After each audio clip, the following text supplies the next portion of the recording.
Plus এ minus x minus এ লিখতে পারবো।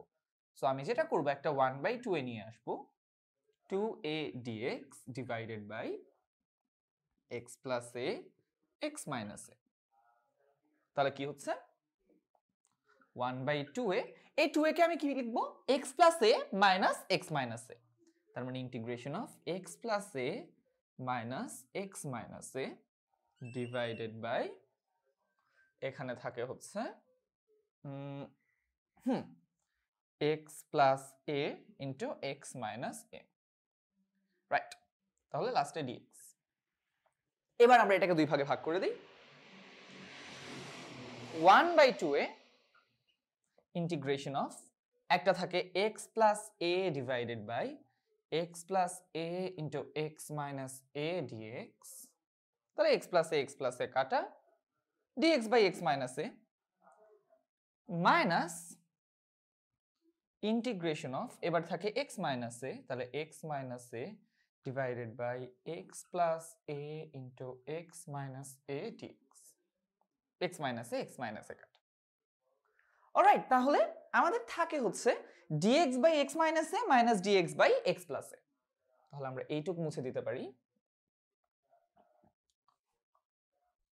Alright, তাহলে এইটুকু আমরা মুছে দিই।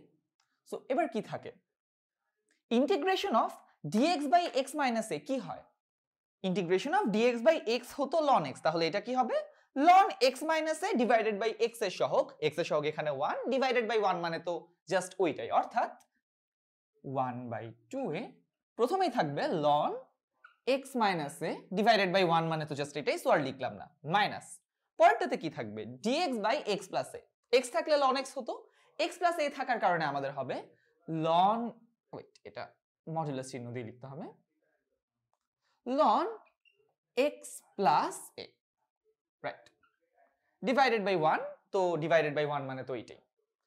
আচ্ছা, সো মোটামুটি আমরা এই পর্যন্ত আসতে পারলাম। এবার এইটুকু মুছে দিই। অলরাইট, তাহলে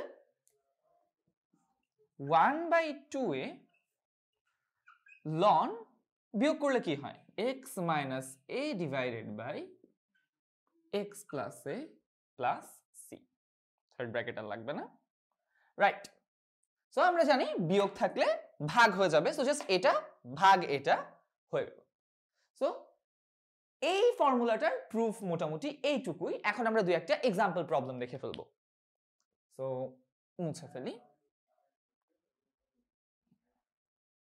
so first example problem, integration of dx by x square minus 5।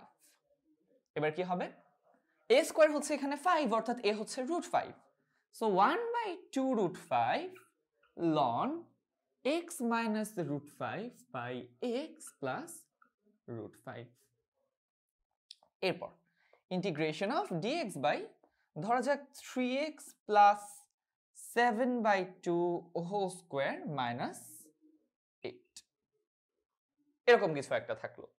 So যদি এরকম কিছু একটা থাকে আমরা কি করব, এই ফর্মুলাটাই অ্যাপ্লাই করব একটু অন্যভাবে। সো 1/2a, এর ভ্যালু কত এখানে √8, অর্থাৎ √8 মানে হচ্ছে 2√2। এবার ln x minus a divided by x plus a, এখানে x এর জায়গায় এই পুরোটা হবে, তাহলে 3x plus 7/2 minus 2√2 divided by 3x plus 7/2 plus 2√2। Okay, এখন এখানে আমরা x এর জায়গায় কি নিয়েছিলাম, ax প্লাস b টাইপের একটা ফর্ম, অর্থাৎ 3x প্লাস 7, তাহলে পুরোটাকে আমার কি দিয়ে ভাগ দিতে হবে, x এর সহগ অর্থাৎ 3 দিয়ে, তাহলে আমি জাস্ট পুরোটাকে 3 দিয়ে ভাগ দিয়ে দিই। অলরাইট, এন্ড লাস্টে থাকবে প্লাস c। ওকে, সো এটাকে আমরা এইভাবে করতে পারি। আবার এই যে ম্যাথগুলো আছে এগুলোকে আমরা যখন প্র্যাকটিসে যাব, যদি কারো বুঝতে একটু সমস্যা হয়, সেই ক্ষেত্রে আমরা এটাকে z ধরে তারপরেও করতে পারি, it's up to you. Alright, তাহলে এটার এখন জাস্ট একটু সরল করতে হবে, 6√2 ln whatever। ওকে, সো আশা করি এখন আমরা x square minus a square টাইপের যে ইন্টিগ্রেশন গুলো আছে সেগুলো প্রপারলি